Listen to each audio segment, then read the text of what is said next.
And we're live. Hello, everybody, and welcome back to the HRN live stream. I am joined today by Dr. Evan Selsky, our registered cardiologist and the head of our cardiac rehab program here at HRN. How are you doing today, Dr. Selsky? Good. Thanks for helping out with us, John. So, Dr. Selsky, we've got quite a little bit to cover today. The number one thing we're going to be covering is blood thinners.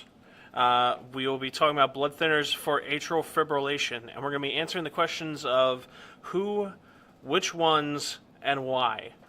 So, I'm going to leave the floor to you, sir. Okay, it's my pleasure to talk about it. Hope everybody's doing well today. I think this is an important topic, partly because of the heart rhythm problem we're going to talk about. Atrial fibrillation is extremely common.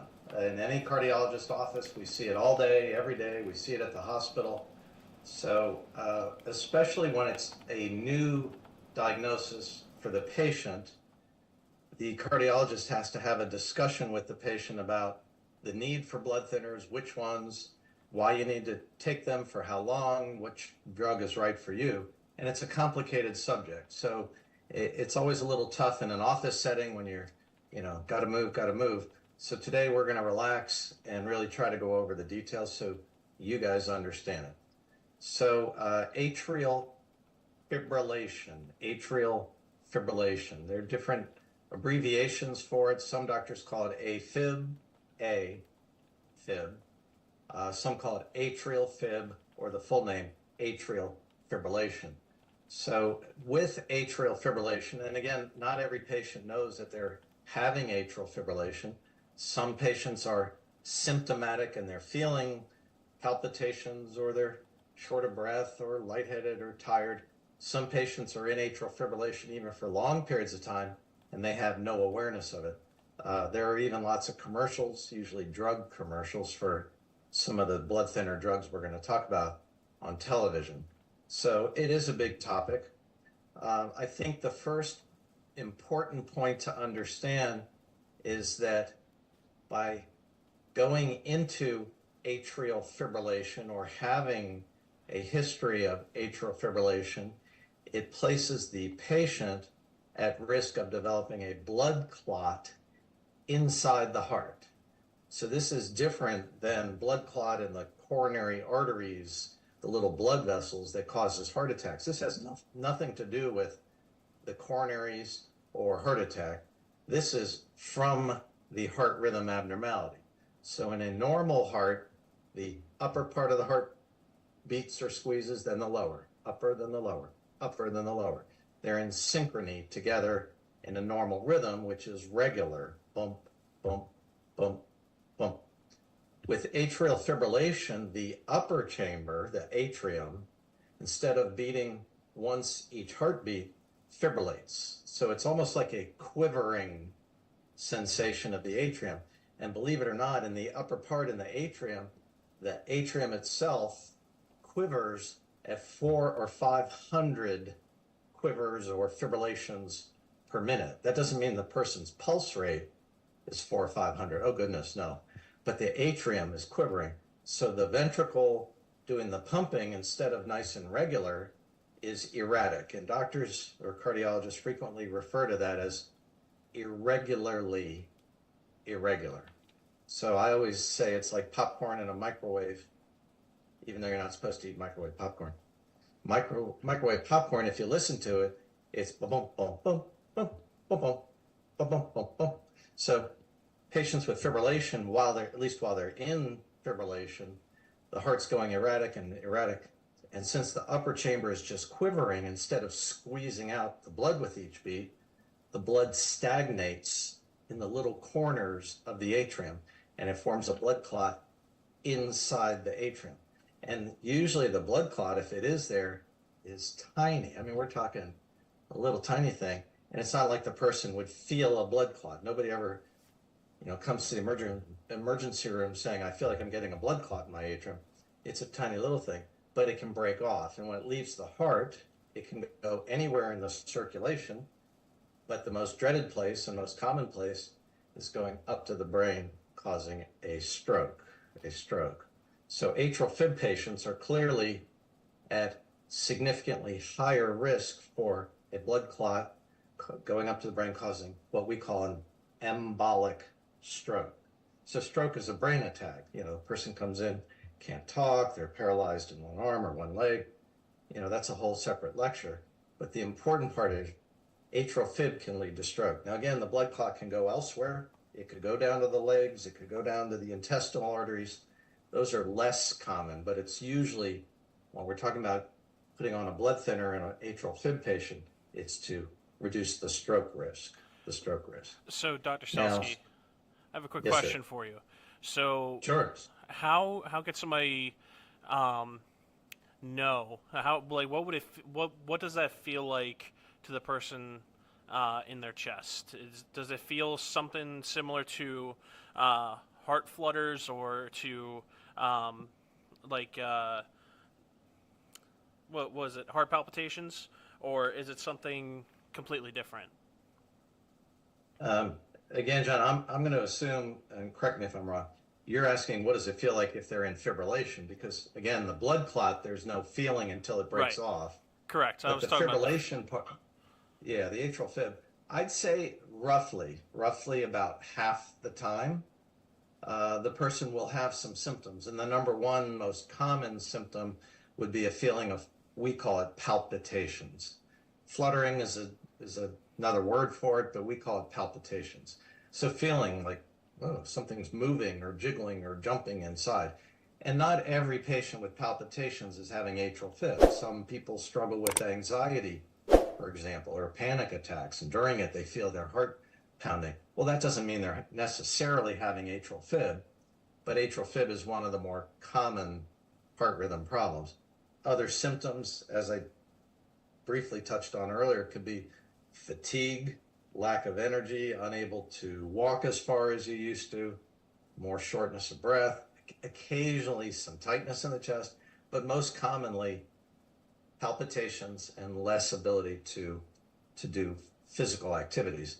Now, again, I said that's about half.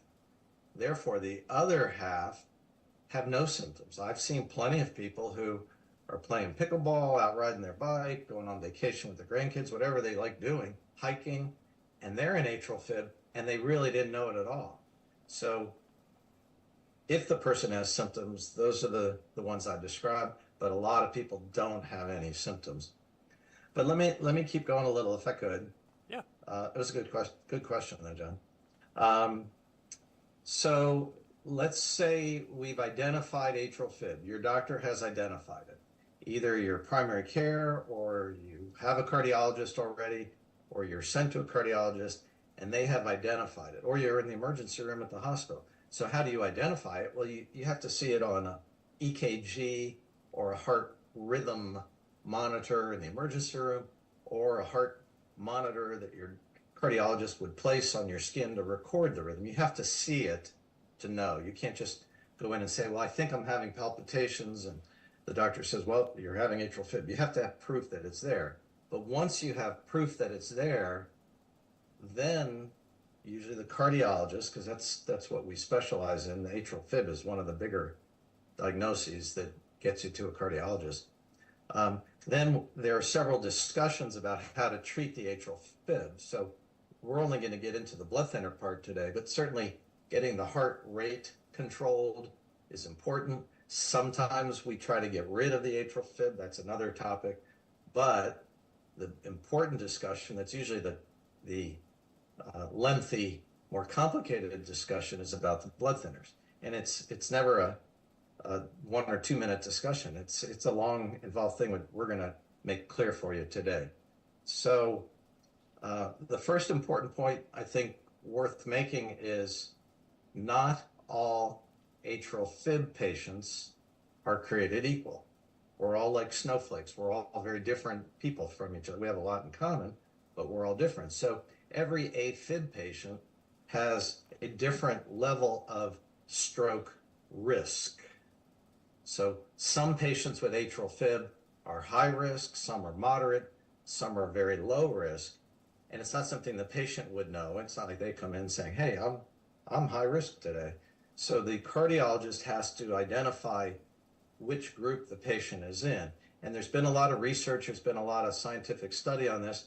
And now, since this has all been done for years and all cardiologists deal with this day in and day out, it's kind of a cookbook recipe of how to deal with it, but it's tough to explain to the patient. So most all cardiologists put patients into these risk groups. Now, these are just AFib people now. AFib patients into risk groups using a formula called, and I have to unblur my, sorry guys, unblur my screen for a moment. The formula is called the CHADS-2 VASC score. I know that's a crazy name. CHADS-2 VASC score. From 0 to 9, as you can see. 0 to 9.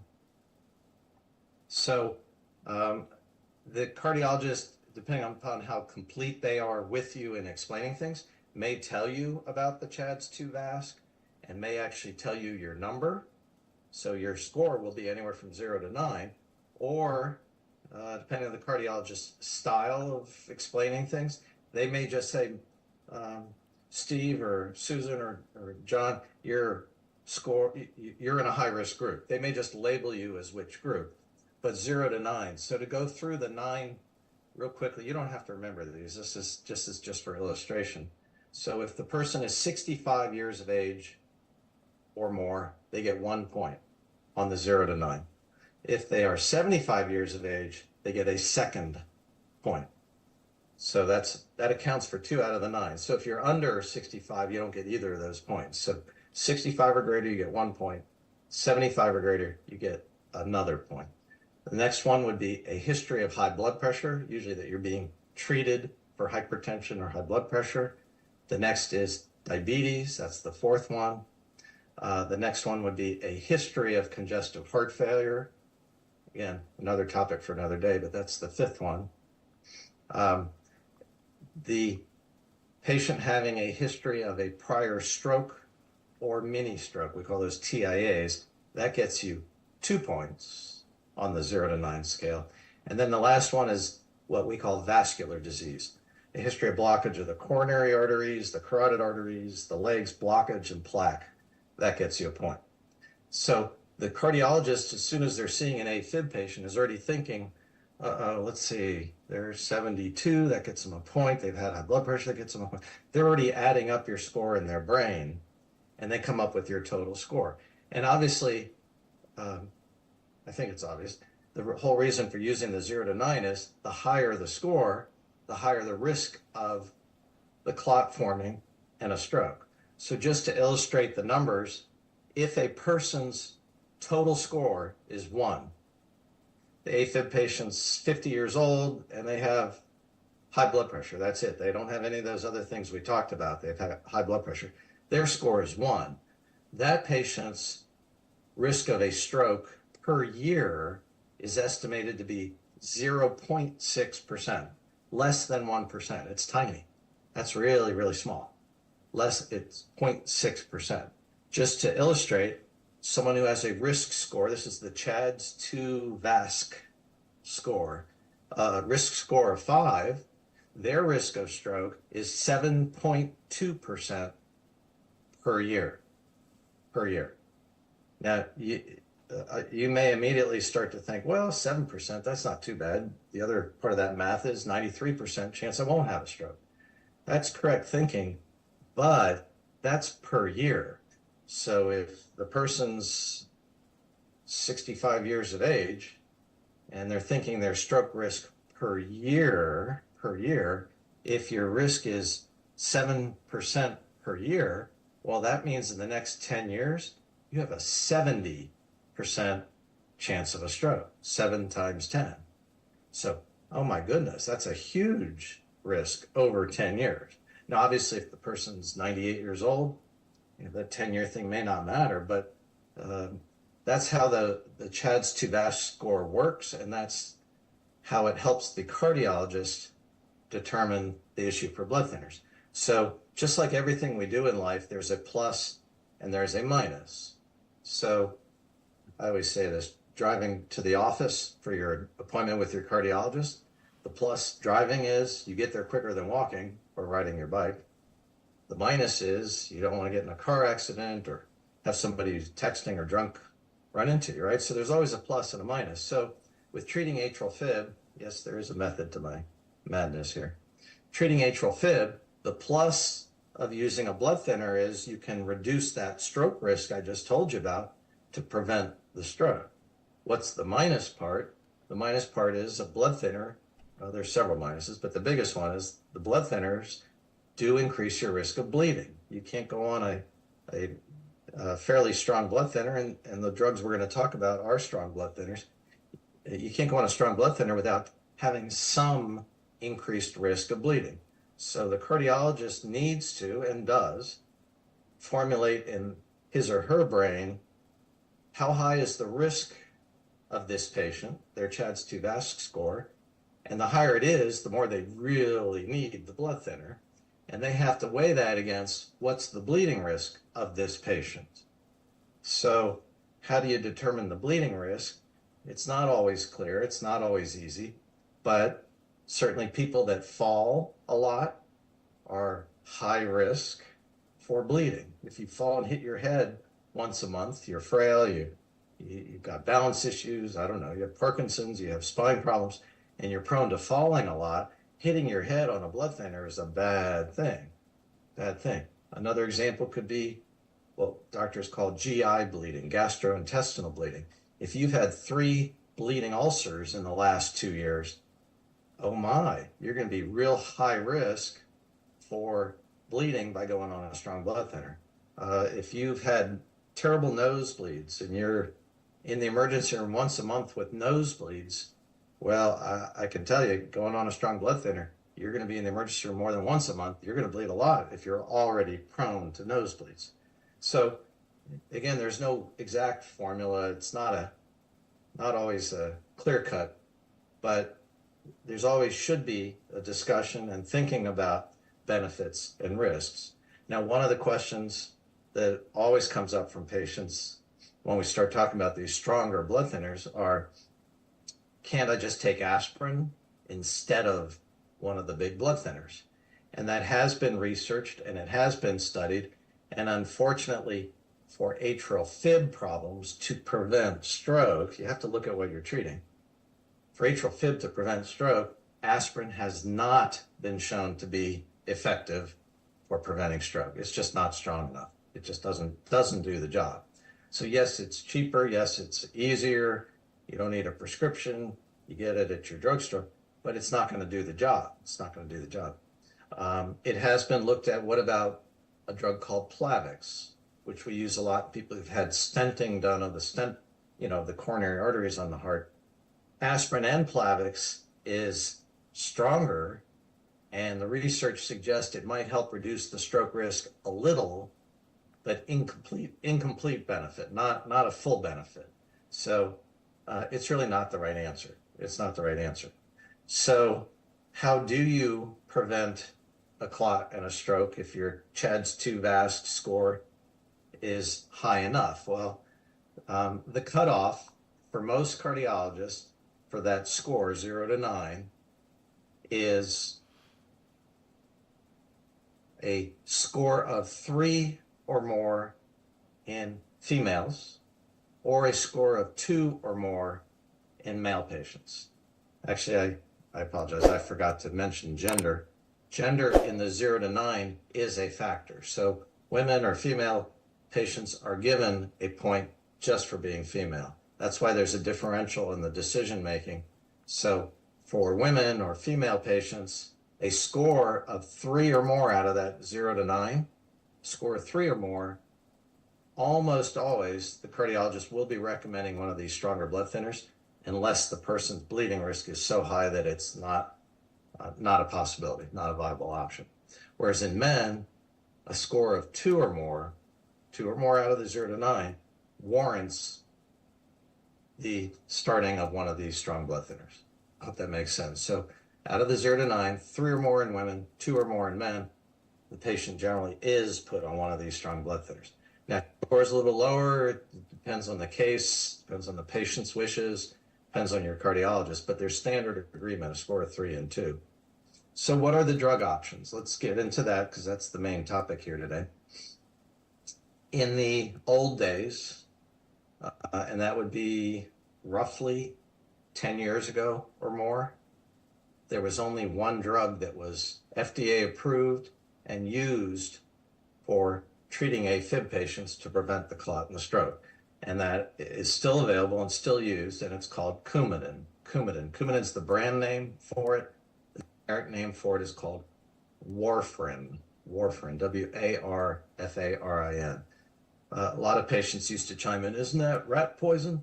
I'm like, well, yeah, I think it is used for that, but we're not treating rats, and it's kind of not related. So Coumadin is a reasonable option and what some patients choose to use. Again, it's a discussion between your cardiologist and you, which drug is right. But what are the pluses and what are the minuses of Coumadin? Well, Coumadin is generic, so it's not an expensive drug anymore. It's been around forever. It's been proven. There are research studies that it works. The biggest nuisance and headache factor with Coumadin is the level of blood thinning from Coumadin has to be kept in what's called a therapeutic range. So there's a blood test that's used in all Coumadin patients, and it can be followed by your cardiologist, although most cardiologists pass it to someone else. It can be done by primary care people, and commonly it's done at a Coumadin clinic. So a lot of hospitals have a Coumadin clinic. So it can be done on a standard blood draw, but more commonly it's done with a finger stick, just like a diabetic. They get a drop of blood. They take the blood in the back room, and they run the blood test called the INR, International Normalized Ratio, INR. So a therapeutic level for Coumadin means the INR is between 2.0 and 3.0. 2.0 and 3.0. So what does that really mean? Therapeutic means it's at a good level.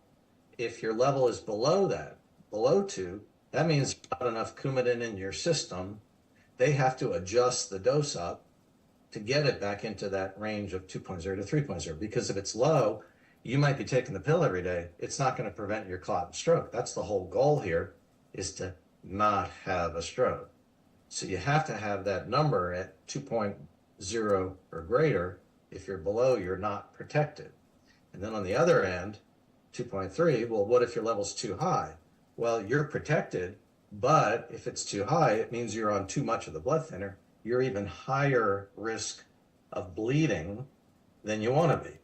So again, I'm not talking just nosebleeds and bruises.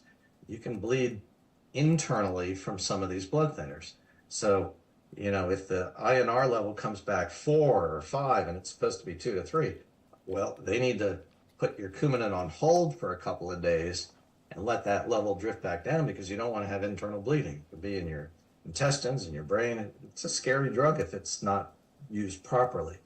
So the goal with Coumadin, if that's your blood thinner for atrial fib, is to try to keep that INR level in that therapeutic range at least 70% of the time. I mean, a perfect number would be 100%, obviously, but at least 70% of the time. So the plus of Coumadin is it's cheap. The plus is it's not a new drug. It's been around a long time. There is research that it works. The downside nuisance is all those blood tests, all that finger stick. When you're new on Coumadin, it's usually once every week or two. Usually if your levels are steady, not erratic and up and down, but steady, most patients can get their INR blood test done once a month, maybe once every 6 weeks, occasionally maybe stretch it out to once every 8 weeks. but it has to be done forever. It's forever. So people hate all that blood work. It's snowing outside. You got to get in the car and drive to your doctor to go get your INR, or drive to the Coumadin clinic to get your INR checked. The other big downside of Coumadin is there are a lot of food interactions and drug interactions. So food interactions means certain foods you eat are going to fight the effect of Coumadin. And the biggest ones are vitamin K containing foods. So unfortunately, that's some of the best healthy foods, the leafy greens. So spinach, lettuce, kale, broccoli, all the things that are really good for you that you should be eating every day. Well, if you eat those every day on Coumadin, your Coumadin level is going to be really low. And the worst ones are where people 2 days a week will have a great big spinach salad, and then their Coumadin level drops, and then it drifts back up, and then it drops. So the levels are up and down. You want to be more when you're on Coumadin. So food interactions are a problem. And then drug interactions. With Coumadin, there are a lot of drugs that alter that INR level. So you're supposed to tell the Coumadin clinic, oh, my doctor put me on an antibiotic. Oh, you got to go in for another INR because it's interacting with the Coumadin. So Coumadin is a nuisance drug, but it's the one that's been around for a long, long time. Now, shifting into the newer drugs, because I want to talk about those for a few minutes.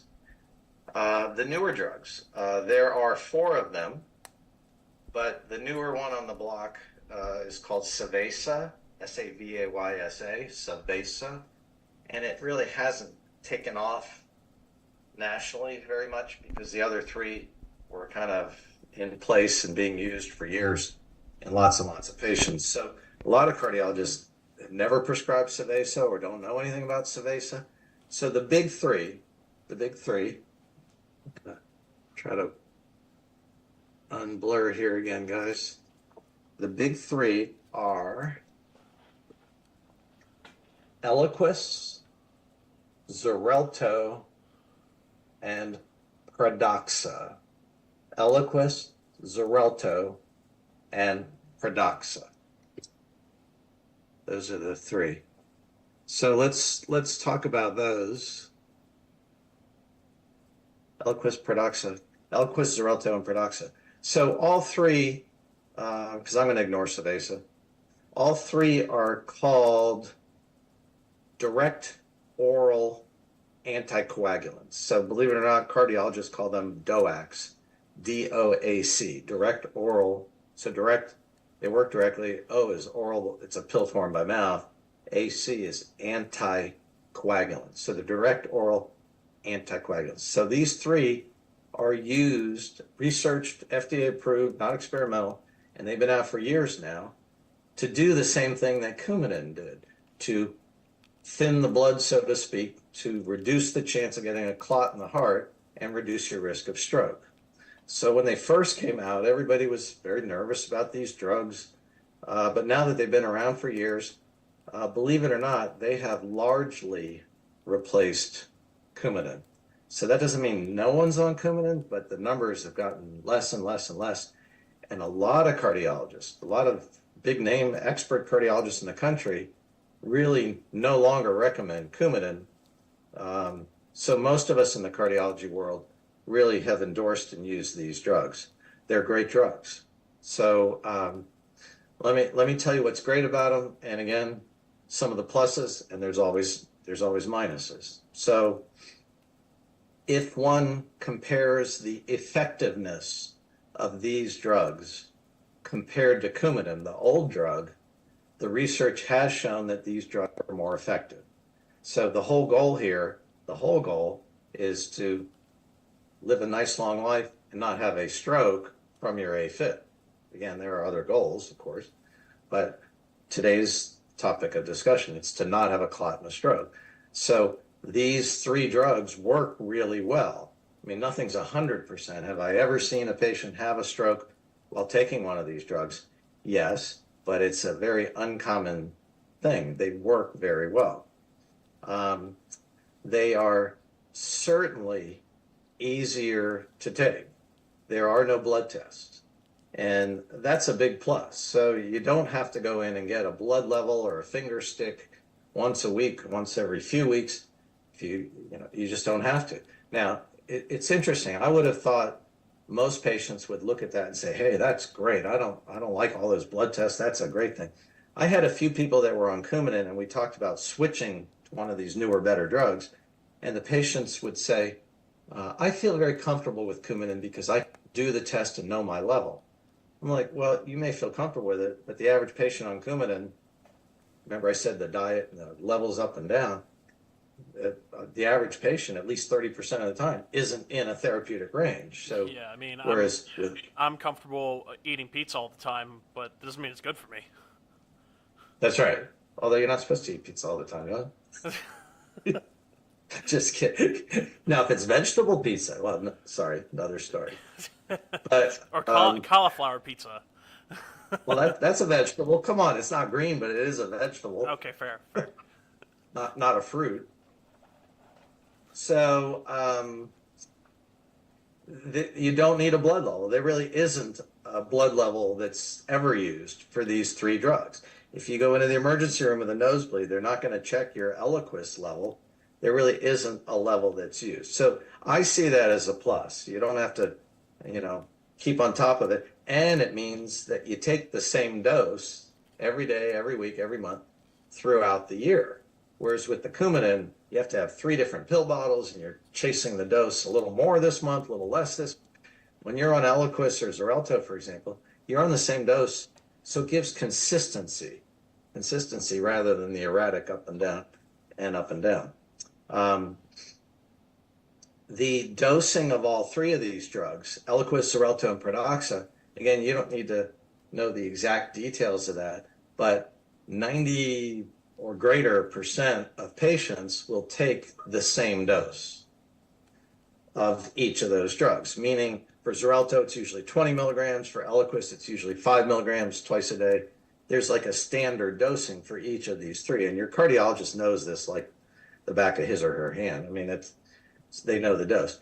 The dose is reduced on any of these drugs only if the patient has some degree of kidney failure. Not kidney stones, not kidney infections, kidney failure. So, again, the patient may not necessarily know that they have kidney failure. Hopefully their doctor is telling them. But it's based on a blood test. Looking at the creatinine level on a blood test tells the doctor, even your primary care, whether you have kidney failure and what degree of it. So we sometimes use a reduced dose of any of these, Eliquis, Xarelto, or Pradaxa. If the person's got kidney failure, we have to adjust the dose lower. Now, here's a tidbit. Again, there are fine points on all this. You could spend hours talking, especially me, because I talk a lot. I used to have some patients come in saying, "Dr. Selsky, I'm bruising a lot. I'm just covered in bruises." I'm like, "Well, sorry, John, you're on a strong blood thinner. You need it. You don't want to have a stroke." And they're like, I can't stand these bruises. Let's try a smaller dose, or can't we use a smaller dose? I would get asked that all the time. And I'm like, well, unfortunately, the answer there is no, because the research shows to use the full dose, you get the full protection of reducing the chance of clot and stroke. If you reduce the dose on your own, you take it 5 days a week, or you're splitting a pill in half, occasionally, you're not getting the full dose. You're not going to be protected from that clot and stroke. Now, I certainly had some patients go through all this, and we'd go through the CHADS 2 VASC, and I'd explain 0 to 9. See, you guys are pros at this now, right? And I'd explain it 0 to 9, and your score is 4, and geez, with a score of 4, your risk of strokes, almost 5% per year. You need a blood thinner, you need it. And the patient would say, "Nope, not going to do that." I'm like, "What do you mean you're not going to do that? I'm your cardiologist. You don't want a stroke. Stroke's a life-changing event. I mean, a lot of people are permanently paralyzed. How can you not want it?" They're like, "My brother took one, and, he bruised all the time, and I'm a glass cutter, or I like working out in the yard, and I cut myself. I'm not going to do that." I'm like, "Look, you really need." So I've never liked pushing a patient into something, because then, God forbid, they have a problem, then you feel bad that you pushed them too much. But if you're trying to help the patient, this isn't a debatable topic. This is widely accepted in the cardiology world. If your score is 3 or more as a female, 2 or more as a male, you need to probably go on one of these blood thinners. Now, again, I'm not here today to tell you what your score is. This is something you have to talk to with your cardiologist if you're an atrial fib person. But I had some patients who said no. They just said no. I'll take aspirin or Plavix, but I'm not taking one of these. And you know what? I saw some of those people do well for years later, and I was glad for them. It's not a I told you so thing. I don't want anybody having a stroke. But unfortunately, I saw some of those people decide not to take it, and 6 months later or 9 months later, a year and a half later, they come in the emergency room and their family calls 911 and they're totally paralyzed on one side and they can't talk and their face is drooping. And it's like, wow, they had a huge stroke and that's the end of active life as they enjoyed it. And they should have gone on the blood thinner. I mean, I would never say I told you so, but it's like, wow, this is a preventable problem. A couple more fine points, then we'll take questions. So what about cost? Cost is important. Cost is important. Inflation, God, look at the price of a dozen eggs or anything these days. It's crazy. It's crazy. So unfortunately, these are expensive drugs. And since they are relatively new, only one of the four, Eliquis, Xarelto, Pradaxa, and the Savesa one, only one has gone generic, and that's the Pradaxa. That went generic first. It went generic maybe, I don't know, 9 or 10 months ago. And the generic name is called Dabigatran. Dabigatran. Dabigatran. Dabigatran. So Dabigatran is Pradaxa, and it is available generic. So if cost is important, that certainly is a reasonable option for most patients. Talk to your cardiologist, say, I'm okay taking one of those strong blood thinners for my AFib, but I need to go on the Dabigatran, or call your pharmacy, ask how much the generic price would be. It will be cheaper because the Eliquis, Xarelto drugs, they're brand name only. They're just not out generic. So there's a generic name, but they're not commercially available because there's still a patent from the drug company. So Eliquis, there's no generic available, and Xarelto, there's no generic available. You can sometimes get samples from your cardiologist in their sample drawer or their sample closet, but samples aren't going to last you long enough to get you through the year. We used to get more requests or patients asking for that toward the end of the year because they were in the donut hole and they had used up their allowable for their medications with their health insurance plan. But yeah, it's crazy expensive for Eliquis or Xarelto. I get it. Let's see, where should we go? Oh, this is worth mentioning, but I think a smaller point. 2 of the drugs have to be taken twice a day. Doctors call that BID dosing, twice a day. And then 2 of the drugs are always once per day. Again, the difference between once a day or twice a day isn't a huge factor, although it has been shown the more times a day that the patient has to take the drug, the more often they forget. So you can use pill boxes at home. Make sure in your pill box that you put the pills in there and that you took them. But Eliquis is always twice per day, morning and evening. It has to be twice per day. Again, if you only take it once, you're not protected. Xarelto is once per day. Pradaxa, which is the one that has the generic called Dabigatran, is always twice a day, always twice a day.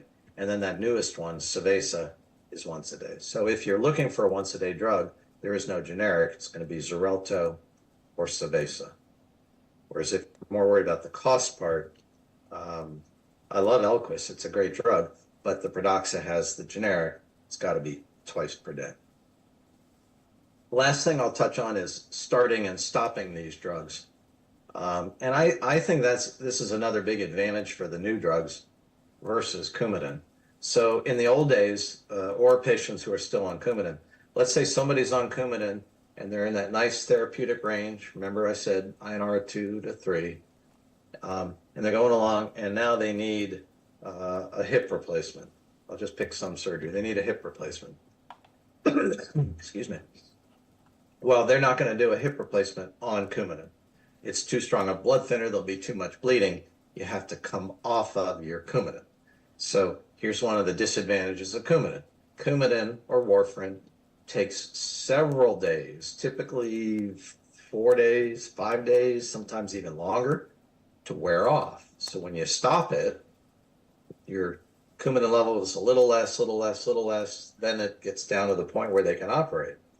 Then when you restart Coumadin, right, you finished your hip replacement, you start your Coumadin the next day, let's say, it's going to take another 4, 5, 6 days, sometimes 7 days for the level to get back up to therapeutic. So when it's coming down and when it's going back up, you're not protected because your Coumadin level is low. So it could mean that you're unprotected for as much as like 2 weeks. Well, that's a problem. Who wants to have a stroke in the 2 weeks just so they can get their hip replacement? So some patients who are on Coumadin have to be what doctors call bridged with Lovenox injections. These are a special form of heparin the patient has to inject with a needle at home. And it's a fairly large amount of an injection. It's usually twice a day. During that time when the Coumadin's coming down, stop the injection a day before the surgery, restart it maybe 2 days later. So that's a huge nuisance and a little risky to have to stop the blood thinner, use the shots, and then going through all that. These newer ones, Eliquis, Xarelto, and Pradaxa, unlike Coumadin, if you have to stop it for a procedure, because you do, and your doctor would be the one to give you the advice how many days to stop it, but they wear off in a matter of 2 or 3 days. They're gone. They're out of your system. So it doesn't take 5 or 6 or 7 days to wear off. So it's not unusual to stop one of those or have your doctor tell you to stop one of those only 2 days before surgery or only 3 days before surgery. Depends on the patient, depends on how big the surgery is. So I'm not giving you specifics, but it's usually just 2 or 3 days. And same thing, when you start back up, you're back up in a therapeutic range the day you started. Those drugs just take effect that day. Excuse me. So I think that's a big advantage of the newer drugs. You never have to be bridged with those shots. You're not talking about 10 to 14 days of being at risk. It's a short period of time, a couple days at the front end, a couple days at the back end. I mean, the same is true of colonoscopy. It's true of any kind of procedure, invasive procedure or surgery. They're not going to do it on these strong blood thinners. So I hope that was helpful for everybody. So just to recap super fast here, and then I'm happy to take questions. Atrial fib, common heart rhythm problem. People may know, people may not know. Whether you feel it or you don't feel it, it does place you at some risk of a clot and stroke. Some people are high risk, some are moderate, some are low. Your cardiologist can help determine that using that CHADS 2 VASC score. The higher the score, the higher the risk. If you're a 3 for females or 2 for males or greater, they're almost always going to recommend a stronger blood thinner. It's not usually aspirin or Plavix. It could be Coumadin because it's cheap, but Coumadin is the nuisance drug. It's usually these days going to be the direct oral DOACs, like I mentioned, Eliquis, Xarelto, or Pradaxa. Pradaxa is the only one generic, but it is twice a day. These drugs are nice for starting and stopping, but cost is a major issue. So I hope that was a good summary for everybody. Now you can understand why a cardiologist is in the office and they see a patient roll in and the EKG for the first time shows atrial fib. The cardiologist is already rolling their eyes like, oh, here comes a 10-minute discussion about the blood thinners. And then they walk in the room, hi, Mrs. Jones. And they already know that you're an atrial fib and they're already thinking this is going to be a long visit because it's a long talk. So that's why I think this talk was important. Well, thank you so much, Dr. Selsky, for that. So before we get to our questions, and if you have any questions, feel free to put them in the comment section, and we will go ahead and answer them.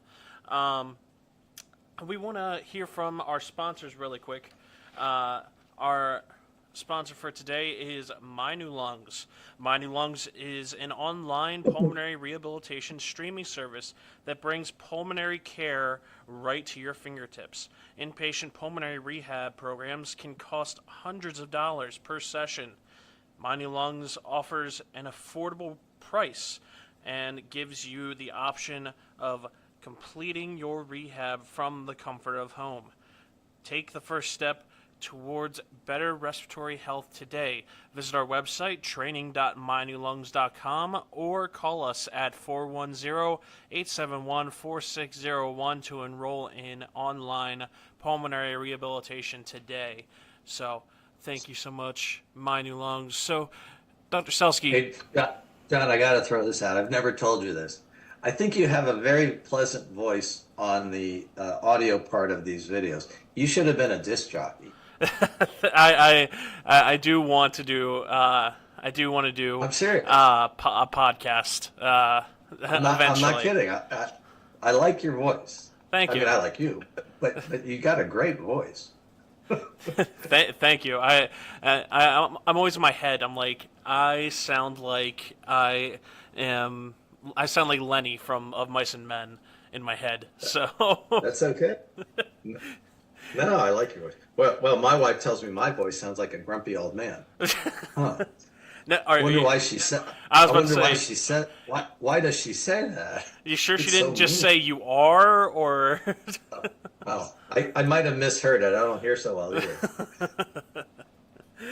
Anyway, so we have a couple of questions so far. So if anybody has like questions. any questions, feel free to put them in the comments section. Also, remember to like and share so that you can share the knowledge here and get it out to anyone that also has cardiac or even respiratory health issues that might be on blood thinners in general. So this first one comes from Michelle. From Facebook. I asked my doctor about aspirin, and he doesn't recommend it because of bleeding that can cause because of the bleeding that it can cause. Is there safe medicine that I can ask my doctor about, please and thank you? Okay. Well, hi, Michelle. Unfortunately, there are too many unknowns in parts of your question. It's a good question, but aspirin alone, I guess I'm not sure yet what we're treating with the aspirin. So let me throw this out. I'll just, in the interest of time, I'll address this briefly. Years ago, we in healthcare and especially in cardiology, years ago, we used to tell every single patient once you hit a certain age, and it was usually 50 or 55, that you need a baby aspirin. Everybody, back then we said everybody needs a baby aspirin. And the reason was a little low dose 81 milligram aspirin has been shown to help prevent your first heart attack. Your first heart attack. I mean, nobody knows if they're ever going to have their first heart attack, but it has been shown thinning the blood a little with a low dose aspirin prevents your first heart attack. So for decades, when I was in practice, we always told people this. Well, the research in the last 2 or 3 or 4 years has gradually evolved and changed because now they are realizing, based on more and more research, that aspirin is not a totally benign drug. And it does thin the blood. It does, not as strong as the drugs we talked about. But again, we're not talking about atrial fib. I'm just talking about for having everybody go on a baby aspirin. It does thin the blood. So especially for smaller patients, and females, because women tend to have a lower BMI or height than men. So the research shows, particularly in female patients, the risk is higher of internal bleeding, even just from a low dose aspirin. So the experts now have changed their tune, and it's no longer advisable for every patient, once you hit 50 or 55, to automatically go on aspirin. It's no longer recommended because they think the bleeding risk outweighs the benefit if you're applying it to the masses. Now, it's different if the person's had a blockage problem. So anyone that's had blockage of their coronary arteries on their heart, blockage in the carotids, an aneurysm in their aorta, blockage in their legs. So if the person's blockage prone, or they had a heart attack, had a stent, had a stroke before, different story. Those people need aspirin. Those people need aspirin. So when you ask the question, Michelle, I'm not trying to criticize the question. It's a good topic, but I don't know your medical situation. So if you've never had AFib, you've never had a heart attack, never had a stroke, never had blockages, your doctor's probably correct. You no longer should be taking a daily aspirin every single day. But that's separate from our talk today that was more about atrial fib. So like I said on my talk earlier, for AFib patients, we don't really use aspirin. It's the direct oral anticoagulants. So definitely. So in a way, could she possibly bring up the different blood thinners that we talked about? Oh, no. These are much stronger than aspirin. Okay. Much stronger. Yeah. And they're only used, well, I shouldn't say that. They are used primarily for atrial fib. So that's why these drugs were developed. That's why these drugs are FDA approved for use for atrial fib to prevent stroke, not for the general population. Mm-hmm. So just because somebody hits 55, they don't want to go on Eliquis. Oh, goodness. Even if they can afford it, the answer is no. Now, these drugs more recently, in the last 10 years or so, did get approval for treating DVT. DVT is caught in the legs, and it can break off, go to the lungs. We call that a pulmonary embolism. So Eliquis, Xarelto type drugs, the newer ones, are now FDA approved for treating DVT or blood clots in the lungs, but never used just for the general population. Too strong, too expensive, not FDA approved. Gotcha. So definitely want to listen to your doctor on that one. They know your medical history, and correct. They know what they're talking about on that sense. So we have this next question from Catherine. It's about, we touched a little bit about switching up medications, whether you need to go a higher dosage or a lower dosage, or switching up completely to a different medication altogether. She asks, if the medication you're on is working, then why would you switch it? Okay, well, that's a good question. Hi, Catherine. I guess let me put it to you this way. When you say if it's working in the drug that you're on, so I'm going to assume we're talking about atrial fib patient. I'm going to assume you're either on Coumadin or one of the newer drugs. So if the person's on Coumadin and it's working, I certainly had plenty of patients say, I don't want to rock the boat. I've done really well. I understand that. And I'm not sure I agree with it 100%. And I'll tell you why that is. It's only work till it stops working. So unfortunately, the topic we're talking about, a clot in the heart embolizing up to the brain and causing a stroke, there's frequently, more commonly, no warning. No warning. So the person could be on Coumadin for year one and it worked. Year two, it worked, right? They were diagnosed as atrial fib, let's say 3 years ago. Year one, it worked. Year two, it worked. Well, if halfway through year three, it didn't work, oh, well, I guess it didn't work. I had a stroke. Well, the consequences, unfortunately, of stroke are so devastating. If you guessed wrong and you went with Coumadin and it didn't work halfway through year three, you're left with the results of a stroke. It could be permanent and disabling. Whereas if a newer drug comes out, that big research, well done research, proves that it's more effective, I'd want to go on that drug instead. Why take a chance on a stroke? I'd want the best drug out there. So I personally would change 5 different times if over 10 years they kept coming up with better drugs that did a better job, because the consequences of stroke, I got to tell you, are devastating. Stroke's one of the worst things in the world. It is. I've had patients that had such a big stroke, they can't speak a word, not a word. Jeez. You know, so they may be at home, they may be bathing themselves and going to the bathroom and able to watch television, but this is just one example. You know, how you feeling today, John? That's it. No, they can't speak. It's like they're locked in. It's like, oh my God, how horrible. What a horrible way to live. So to me, stroke is so devastating, and I've seen it so many times. If there's a better drug for me, bring it on. But like I said, I had patients who didn't want to make a change. If that's their decision, you can't tell them, no, you're not allowed to stay with what you're on. But better is better, Right. better. So, do you have That's my 2 cents, right? so would also extenuating circumstances such as say you want to go, say you have to have a surgery, for example, would that also be a factor in that? The circumstances at the time? I'm not sure what you mean there, John. I'm sorry. So, if you, for example, go and you have your knees replaced, uh, you know, getting being taken off of blood thinners and then put on so that you don't throw a clot, like Right. that sort of the Well, extenuating circumstances outside of your atrial fibrillation. Um, Well, I think having to go through all that's complicated and never easy.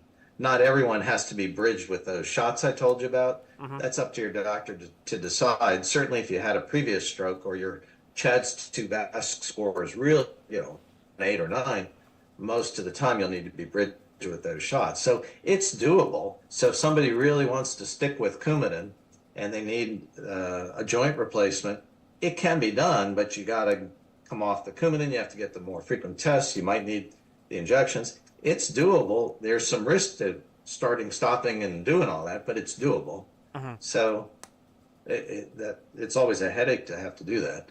Right. The last thing I do want to throw out, and again, a different talk for a different day, perhaps, in a patient who has a high risk, CHADS 2 VASC score, it's up there, right? We're talking somebody, it's, you know, 5 or 6 or 7 or 8, or, it's a decent score and they really need a blood thinner and they are in atrial fib, and you try them on one of these expensive drugs in the Eliquis or the Xareltos of the world, and they keep coming in with nosebleeds, or they've had 2 GI bleeds, like I said, blood out of the rectum, a couple times in the last few months. You say, oh, how are we going to keep going with this? You don't want to keep going with the blood thinner and them keep bleeding, but you don't want to stop it because you don't want to have a clot and a stroke. There is a third alternative, which is a big topic, and I'll just touch on briefly, and that's to have a device put inside of the heart called a Watchman device. A Watchman is what cardiologists call an atrial appendage occluder device. So the atrium, remember I said that upper chamber that quivers, that's where the clots tend to occur. So if a person cannot tolerate one of these blood thinners due to recurrent bleeding, and you don't want to stop it and then have a stroke, putting in a Watchman is an option. It's a newer device. It's been out, I'd have to look, I don't know, 5 years, 6 years, maybe a little more. It's done at the hospital. It is done with the person asleep, so it's not like an office procedure. It's done from the groin. Only certain cardiologists are trained and experienced at putting in a Watchman. But when the Watchman goes in, it closes off that little corner of the atrium. And typically, after that, I mean, it's a fancier protocol, it's more complicated, but after a period of time of staying on the blood thinner, then the blood thinner can be stopped, and that Watchman protects them for the years to come. So it's not a simple procedure. I had patients see it advertised on TV or in a magazine and come in and they're doing perfectly fine on their Eliquis, little bruising, and they say, hey, can't I get that Watchman? I don't like this bruising stuff. I'm like, look, you don't want to go through implanting something in your heart just because of bruises. Whereas if you're having GI bleeding and nosebleeds and you can't tolerate the blood thinner, a Watchman is an option. So Watchman, it's one word, Watchman. Watchman. Sounds like somebody's standing in one of those. Well, I think of the comic book character Watchman. Anyway, so Dr. Selsky, we're running short on time. However, before we leave, do you want to tell us about our cardiac rehab program? and really talk to our audience here and fill them in. Sure. I'd be happy to. John and I are doing these live Facebook streams to help people learn about heart disease. I think it's great. I like educating patients and explaining things. Frequently, your doctor is too busy or may not have time to really adequately answer all your questions. So I enjoy doing this, but our main role is in cardiac rehabilitation. So just so you know, it's not just an advertisement here. Our company is called Home Rehab Network. So we are a home rehab company for either pulmonary or cardiac. We have two divisions, pulmonary and cardiac. So I'm in charge of cardiac rehab. And what is cardiac rehab? It's an intense, comprehensive program over 3 months, 12 weeks, primarily for patients that had a recent cardiac event. So a heart attack, a stent put in their heart, bypass surgery, valve surgery, either open heart or valve put in from the groin. But it's also approved by Medicare and almost every insurance company for patients congestive heart failure if the strength of the heart is weak. So not everybody with CHF, but heart failure patients if the strength of the heart's significantly weak, or patients who have what we call chronic angina, that chest tightness every time they walk. So if the patient has one of those diagnoses, heart attack, stent, bypass surgery, valve procedure, heart failure with reduced strength of their heart, or angina, insurance will pay for a 12-week session. And it's like I describe it as like a fun type of boot camp. So it's done on Zoom. We have these classes, a small number of people led by an exercise physiologist with our company. So we connect on the internet with you, and we have classes 3 days a week, and we exercise people at home. So these programs are available attached to the hospital, but we do this from the comfort of your home. So if you live further away from the hospital, or you don't drive, you have to have one of your kids drive you in, or it's snowing outside and you don't want to come in 3 times a week to the hospital, you can do this from the comfort of your home. And we also have a lot more education like we've been doing on these Facebook streaming, but that's almost every day as part of the class. We have yoga, we have smoking cessation. So it's really a boot camp for cardiac people who had something real bad with their heart to get you on the road. And we get you eating better, losing weight. We talk about diets, we talk about medications. So it's like everything you want to know so you can be healthy again, heart-wise. So we don't prescribe things. We don't take you away from your own doctor. This is a program to help you recover. So if anybody's had any of those, we would love to help you. All you have to do is call the office, and we'll contact your insurance, get it approved, and get you starting on the exercise and the education. Right, and our number is 410-871-4601. I will put that in the comments section for everybody. Home Rehab Network. Home Rehab Network. You know, another thing to also keep in mind is, sorry, I'm trying to multitask here. In terms of, for our cardiac rehab program, if you've been through our pulmonary rehab program, and you qualify for cardiac rehab, you can go through our cardiac rehab program once again, right. Or you can go through our cardiac rehab program with us. So there isn't that restriction there as well. So, you know, right.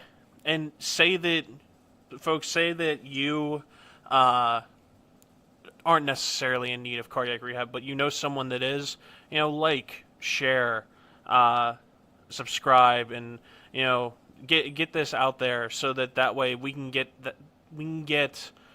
to the people that need our cardiac rehab program and need our help, even if it's not just you but somebody else you know. Say you have a cousin or a parent, or you know, an uncle, a friend, a neighbor. Regardless, everything and anything helps, and so that we can help everyone that needs to be helped. Agree. So, well, thank you so much, Dr. Selsky. Thank you, John. I am. Hope everybody enjoyed it. Oh, I think it was very knowledgeable. I mean, we got a Well, lot thank you, John. of, I got a lot of thank yous. I think you were really good too, John. Thanks. Oh my gosh. All right. Have a good day. You too, and thank you everybody for tuning in. We will see you next week for our usual time slots. Oh, actually, I'm away next week. Well, Sorry. we'll be in with Alex next week, or we should be. Cardiac. I'll be back in 2 weeks. Yes. So I'm going somewhere warm. Yep. you're going somewhere boring, you said? Warm. Oh, warm. Oh, so where you do you mind sharing, or would you rather not share? Oh, it's complicated. Heading south, Oh, okay, fair enough. just like the birds. You flying south for the remaining 2 weeks of winter. All right. Correct. Well, thank you so much, Dr. Selsky. Thanks so much, everybody, for tuning in. I've been John, and have a wonderful day.